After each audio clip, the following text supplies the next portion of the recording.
Hello everyone, welcome to the video, welcome to the channel, thank you so much for stopping by today.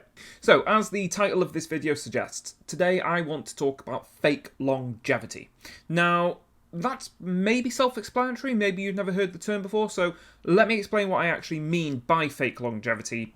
So, fake longevity is a tactic used by video game developers to artificially extend the length of a game, mostly by padding it out with, frankly, annoying filler. We all know anime does it quite a lot with Dragon Ball Z. We all know sort of the fights that take 20 episodes to complete. It's the same thing with video games. Just annoying, frustrating tactics that are normally quite repetitive that just extend the game longer than it necessarily needed to be. This is, in fairness, quite similar in concept to the last video I did. If you haven't seen that, I advise maybe you do go and watch that. I'll put a link up into the wrong corner. I'll put a link into the top corner now, and you can go watch that. Now, that video was honestly more of a takedown of Dying Light 2 and its use of the length of the games. It's saying that it had 500 hours of gameplay as a marketing tactic. This video is more about specific games that I've played in my lifetime that have annoying and frankly egregious amounts of filler. That they do make the game longer, sure, but at what cost to the player? So why am I talking about this now? Well, I got a game recently, for Christmas, actually, that I've been playing, and it got really got under my skin. Mostly because there's just so much very clear padding to it that I feel it doesn't need to be there, and I was honestly just expecting so much more from this game. I really was. What game was it, you may ask? Oh, look, here it comes now. So let's just quickly grab that. And it is the HD remake of Zelda Skyward Sword. I got this game for Christmas, and in fairness, I never actually played the original Skyward Sword because, to my shame, I never owned a Wii. So I never had the opportunity, or a Wii U, so I never had the opportunity to actually play it when it originally came out. I do also want to clarify one thing. This is still an amazing game. It really is great. It's a Zelda game. They're always going to be good. It is a genuinely fantastic game. I just got extremely frustrated at certain sections of it. To put it simply, there are 3 areas in this game. There is a forest, there is a volcano sort of area, and a desert/mine. There is also the hub area of Skyloft, which is some floating islands up in the clouds. This is all completely fine to begin with. I really didn't mind it. What got me was once you've done the forest, you go to the volcano, and then you go to the desert. You then go back to your Skylofty area, the hub world, and then you're told to go back to the forest to find another secret area that wasn't there the first time.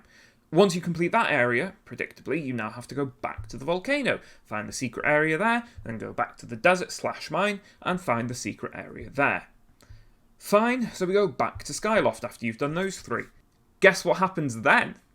Yeah, back to the forest, and then the volcano, and then the desert again. So you only have these 3 areas, and you have to do each one 3 times, and it's slightly different each time. So on the 3rd time, for example, on the forest, that's the one that really got me thinking about this topic and really made me very frustrated. This time, the forest is flooded, and you have to find 68 little tadpoles that are wandering around the entire area. This would be bad enough on its own, but the fact that the forest is flooded just makes it even worse, because the swimming mechanics are... the swimming mechanics are awful. You have to control Link via the Joy-Con. You have to use the motion controls, so you kind of have to tilt the Joy-Con to get him to move, and it just makes it needlessly fidgety. And while I was doing this, it was just needlessly frustrating. There was no need to put you through all of that, and they don't do it in the other 2 sections. They don't do a similar sort of minigame type thing. And to me, that is emblematic of the problem that Skyward Sword had.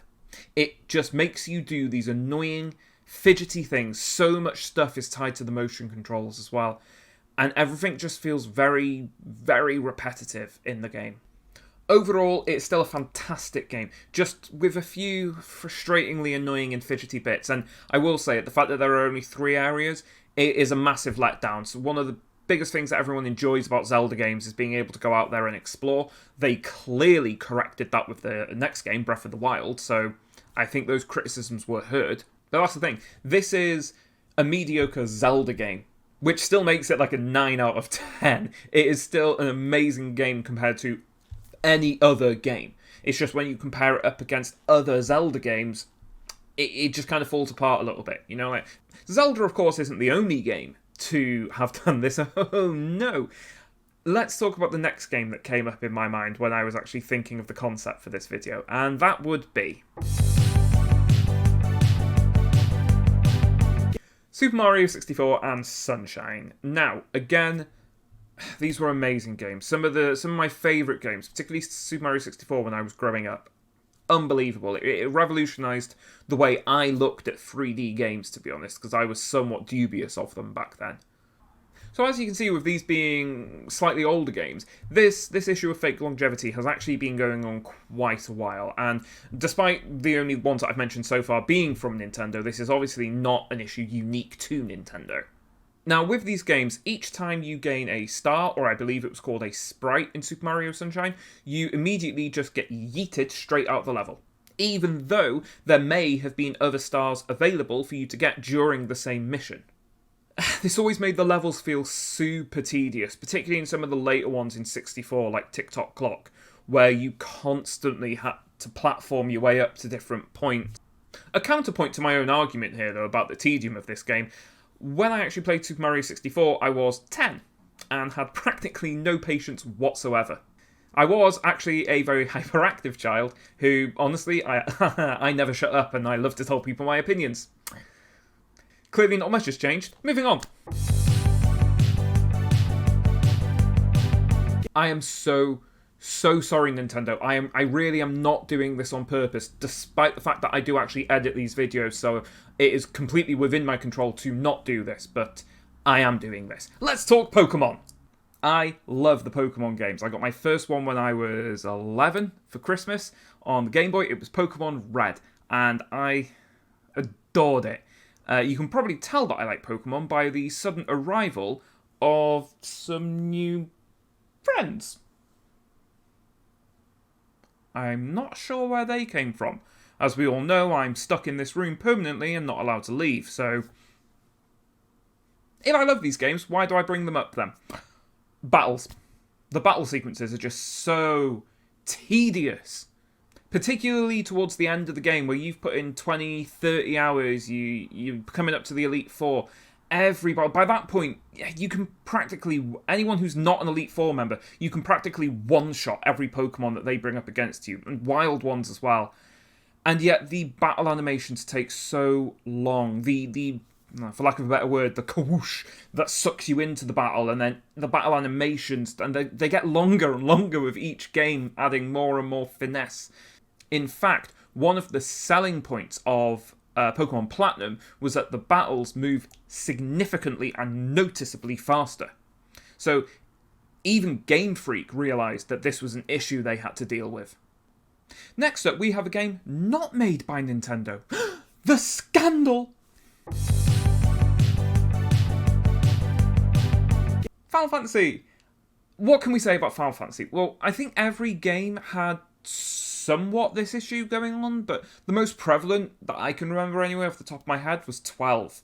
Specifically in 12, mark hunting, or bounty hunting as I think most other games would call them. Now, luckily this was entirely optional. Well, almost, other than I think the first two from what I can remember, but I suppose that's a good thing. But if you're a completionist like me, who really loves to 100% everything that they play, or at least close as, it becomes incredibly frustrating. Level grinding. This was quite possibly the worst case of level grinding I have ever seen in any Final Fantasy game, or potentially any game at all, except for maybe actually my final example on this video, so stick around if you want to see what that is. But another quick mark against this game would actually be the Quickenings, this game's version of limit breaks. When you launched one, it was fine. When you could chain about 10 of them together, it lasted for like 2 minutes. So each time you wanted to use a limit break, it was like summoning Knights of the Round from Final Fantasy VII. But that was 12. Another game that really stood out to me from memory was 9. and the Chocobo Hot and Cold minigame. Now, if you've never played 9, pause this video, go play it. I'll see you in about 30 hours. It's a fantastic game.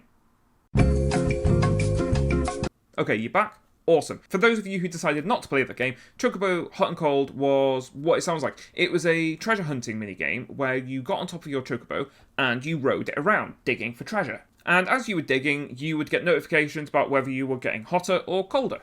We've all played that game. Now, where the tedium comes in is that you are actually looking for treasure maps. Now, whether you actually got a treasure map or not was entirely dependent on RNGesus. This meant that this could be a quick affair, or it could take hours. And even when you found the treasure map, what do you do with it? Well, you go out into the overworld on the main world map. You would then follow the treasure map to a certain area and play the exact same hot and cold game at that area. So we have both RNG and repetition. This is two classic different ways of artificially extending a minigame or a task within a certain game. Due to the RNG nature of this minigame, you could do it quite fast, and I'm sure there are some gamers out there who played Final Fantasy IX and actually did get lucky, so they don't remember it the same way I do. Anyway, let's move on to that final example that I mentioned. I played this game from about 2003 to 2009. Roughly, I can't really remember exactly when I started or when I quit, but it was a good 6-7 years. And honestly, as a teenager, it practically became my life. I loved this game so much. Still do. It holds a very, very special place in my heart for all those years that I enjoyed it. I actually recently started playing old school RuneScape on a brand new account, and the nostalgia was strong, really strong. Yeah, I thoroughly enjoyed that as an experience. But, wow, is this game unnecessarily stretched out. There are, about 23 different skills I think you've got in the game. Each of them you can level to 99. Due to the way the XP you need in that game is worked out, it's actually an exponential curve. So, for example, when you're level 92, you're only halfway to level 99 in terms of total experience needed. But most of them required at least 100 hours to complete. A lot of them required hundreds. I mean, it was kind of a mark of persistence and actually prestige to have a level 99 skill, particularly when they brought out those cool capes that you could wear that showed off to everyone around you. I maxed X skill out, and you had a different cape for each one, and each one came with its own special little emote. It was actually kind of cool, to be fair. I actually did enjoy that. Now, personally, I had 17 skills maxed out. I was, and honestly, kind of still am, very proud of the achievements I made in that game. But man, did I pay for them with my time and hours. Hundreds and hundreds of hours of just clicking on trees to get 99 wood cutting, and then another couple of hundred hours clicking on fishing spots to get level 99 fishing. I think it wouldn't be too far of a stretch, actually, to call RuneScape fake longevity the game. But in fairness, there were actually a lot of other cool things that you could do in RuneScape. There were a load of really cool quests that had really good writing to them and were quite unique. They were really, really fun to do, hundreds and hundreds of them. Another aspect for me was the social side of it. I made quite a few friends in RuneScape that I was in contact with for many, many years, and it was so much fun just to hop online and play with them. It was fantastic, despite how boring the game could be at times. Those are some of the worst, or should I say best, examples of fake longevity that I could remember for the games that I've played. Maybe you've got some better ones, or ones you just want to talk about from games that I haven't mentioned here today. There are a lot of games out there, and despite my best efforts, I haven't been able to play them all. Yet. So leave a comment if you can think of any good examples. I would love to hear more, and I'd love to chat about it.